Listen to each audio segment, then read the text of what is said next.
हाँ दर्शक बंधु आम आज पहुंचे आमर कल्कि जगन्नाथ तत्व आश्रम कल्कि मठ। आज विशेष प्रसंग हूँ सर्वे हुंतु एककार न रहु भेदर विचार। समस्ते एकाठी कहीं हवा एकाठी नहले कौन काम हो पारनी।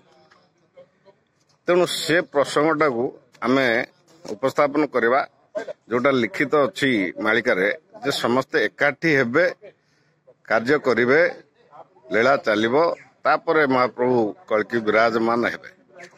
चलंतु आमे बुझिबा वयोज्येष्ठ गुरु भाई ठारू। आज्ञा आमर जो लिखाई मालिकारे जे सर्वे हुंतु एककार न रहु भेदर विचार।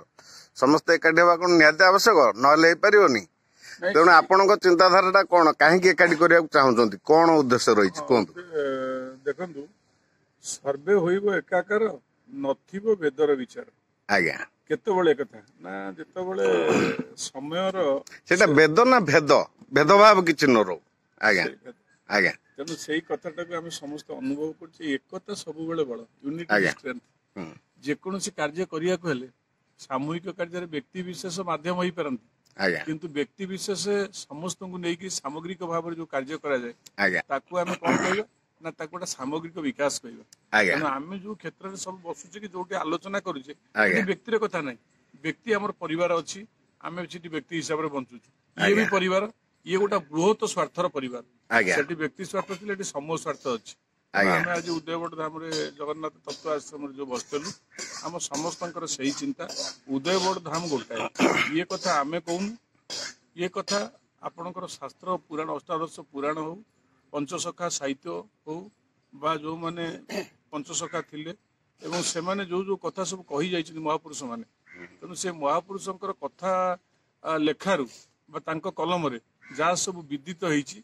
तेणु उदयगढ़ धाम हूँ गोटे एठी समस्त सामूहिक बा सामग्रिक मनोभाव रखा दरकार एकतार मनोभाव दरकार। एकता नहले व्यक्तिगत भाव में आपण आसिले पलैले मु आसिली पलैली सी आसिला पलैला सी या कहीदे गला ये कार्य न। तेणु कहुए कल्कि लीलार यही अंश जो समस्ते एकत्र होगी मन प्राण देकी कार्य करेंगे धर्म से महाप्रभु उदीयमान हे आपण मान भितर। आज्ञा कौन कहे मोर गोटे छोटिया नहीं मोर गोटे छोटिया कथा कहार अच्छी कथाटी हूँ यहाँ उदय अरण्य श्रीक्षेत्र ये भेदभाव ना एकत्र एटी कौन प्रकार भेद ना भिन्न भिन्न ना ये जाति भेद ना ये समस्त आम एकाठी एकत्र हूँ कथा एकाठी रही सब जिन संभव। आज्ञा आज्ञा आप कहतु ये बाबद कहीं आम समस्त एकत्र हवा उचित। एकत्रित हबार उचित अर्थ नहीं एकत्रित हवा आमर हूँ जन्मगत अधिकार। आज्ञा एक ही रही पार एकत्र समस्ते मिसिले गोटे जगह परिवार जन द्वारा परिवार गोटे परिवार जनक द्वारा हो परिवार कहले बाप पुओ माँ अजा नाती ये सब अच्छा गोटे परिवार समाज को आसीगले गाँव में भाई अच्छा केते भाई 50 भाई अच्छी शासन क्षेत्र में समस्त जिनस जमती आम शरीर में 5टी आंगुठी ना कि उठी पार पांचटी मजबूत हम जिते आप 5 मिसेबे से मजबूत हम शरीर 5 मन 5 इंद्रिय 5 महाभूत 5 आत्मा ये समस्त 5 सब अच्छे ये सब जाक मिसिक एक हेले मनीष बोली कह से दृष्टि जब आम मनीष होचे आम से 5 रही 5 करवा विचार करवा 5 माने विचार आम 5 विचार रे सिद्धांत हुए पंच पंचायत वर्ष कहते नहीं पंचायत कथा सिद्धांत हुए सत्य कौन मिथ्या कौन। तेणु यहाँ 5 सृष्टि तत्व कारण। आज्ञा जय जगन्नाथ। प्रभुजी आपण नाटा कहतु प्रथम बंधु नायक। आज्ञा अच्छा आमर जो मालिकार लिखाई जे समस्ते एककार हेबे तापर किछि प्रभुंकर लीला हम से विषय टे पद कहले एकाकार हेले केमती लीला हम। गोटे जिनस हूँ कौन ना ଯଦିଓ ଲେଖା ହେଇଛି ସର୍ବେ ହୋଇବେ ଏକାକାର ନଥିବ ବେଦର ବିଚାର। ବେଦର ବିଚାର କୋଉଠି ରହେନି, ଯୋଉଠି ଜାତି ଧର୍ମଟା ପାଳନ କରାଯାଏ। କିନ୍ତୁ ଆଉ ଅନ୍ୟ ଠାଇଁ ବେଦରେ ସୃଷ୍ଟି ପରିଚାଳିତ ହଉଛି, କିନ୍ତୁ ଜାତି ଧର୍ମ ଯୋଉଠି, ସନ୍ନ୍ୟାସ ଧର୍ମ ଯୋଉଠି, ସେଠି ବେଦ ଚାଲିବନି, ସେଠି ନିର୍ବେଦକୁ ଯିବାକୁ ପଡିବ।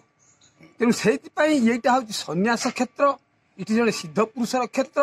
ଏଠି ବେଦ କାମ ଦେଖିବନି, ଏଠି ନିର୍ବେଦ କାମ କରିବ। ବେଦ କହିଛି ଯେ ସନ୍ନ୍ୟାସ ବେଦ ଶୀର୍ଷ। ବେଦ ଶୀର୍ଷ ମାନେ ସନ୍ନ୍ୟାସ ବେଦ ଠାରୁ ଉର୍ଦ୍ଧ୍ୱରେ, ମନ୍ଦିର ଠାରୁ ଉର୍ଦ୍ଧ୍ୱରେ, ଗିର୍ଜା ଠାରୁ ଉର୍ଦ୍ଧ୍ୱରେ, ଜାତି ଠାରୁ ଉର୍ଦ୍ଧ୍ୱରେ। ତେଣୁ ସିଏ ଯେତେବେଳେ ଅତି ଉର୍ଦ୍ଧ୍ୱକୁ ଯାଇଛି, ସେଠି ବେଦ କାମ ଦେଖିବନି, ଏଇଟା ନିର୍ବେଦର କ୍ଷେତ୍ର, ଏଇଟା ନିର୍ବେଦ ଚାଲିବ। ମାନେ ଆପଣ କହିବାକୁ ଚାହାନ୍ତି ମାନବ ଧର୍ମରେ ଆଗକୁ ଆଗେଲେ। ମାନବ ଧର୍ମର ଚାରିଟା ହଉଛି ତାର ଷ୍ଟେଜ। ସେ ଚାରିଟା ଷ୍ଟେଜରେ ସର୍ବଶେଷ ଷ୍ଟେଜଟା ହଉଛି ସନ୍ନ୍ୟାସ। ସେଇ ସନ୍ନ୍ୟାସ ଷ୍ଟେଜକୁ ତମେ ଯେତେବେଳେ ଯିବ, ଇଏ ବେଦ କାମ କରିବନି, ସେଠି ନିର୍ବେଦକୁ ଯିବାକୁ ପଡିବ। କାହିଁକିନା ପରମାତ୍ମା ସହିତ ଇଏ ଜୀବାତ୍ମାକୁ ମିଶାଇଲେ ତମ ଶେଷ ସମୟଟା ଯାଇକି ଜୀବନ ଯିବ ଏ ଶରୀର ଭିତରେ। ତେଣୁ ସେଥିପାଇଁ ଯୋଗୀମାନେ ସନ୍ନ୍ୟାସ ବ୍ରତଟାକୁ ଯାଆନ୍ତି। ସେଇ ସନ୍ନ୍ୟାସ ବ୍ରତରେ ସେମାନେ ଦେହତ୍ୟାଗ କରନ୍ତି। ସେଠି ନିର୍ବେଦ କାମ କରି ସେଠି ବେଦ ରହିବନି, ବେଦର ଊର୍ଦ୍ଧ୍ୱକୁ ଯିବାକୁ ପଡିବ। ଏଇଟା ହଉଛି ତାର ସାରାଂଶ। ଆଜ୍ଞା, ତ ବହୁତ ସୁନ୍ଦର ଉପସ୍ଥାପନ ଗୁରୁ ଭାଇ ଆମର ଦେଲେ, ସେଥିପାଇଁ କୋଟି କୋଟି ଧନ୍ୟବାଦ ଏବଂ ପ୍ରଣାମ ଆପଣମାନଙ୍କ ଚରଣରେ। ଏମିତି ଆପଣମାନେ ଶୁଭ ଚିନ୍ତା କରୁଥାନ୍ତୁ ଏବଂ ଶୁଭ କାର୍ଯ୍ୟ କରି ଏ ସମାଜରେ ଆପଣମାନଙ୍କର ପ୍ରତିଷ୍ଠା, ନାମ ଯଶ ବଜାୟ ରହୁ। ଜୟ ଜଗନ୍ନାଥ, ଜୟ କଳିକେରା।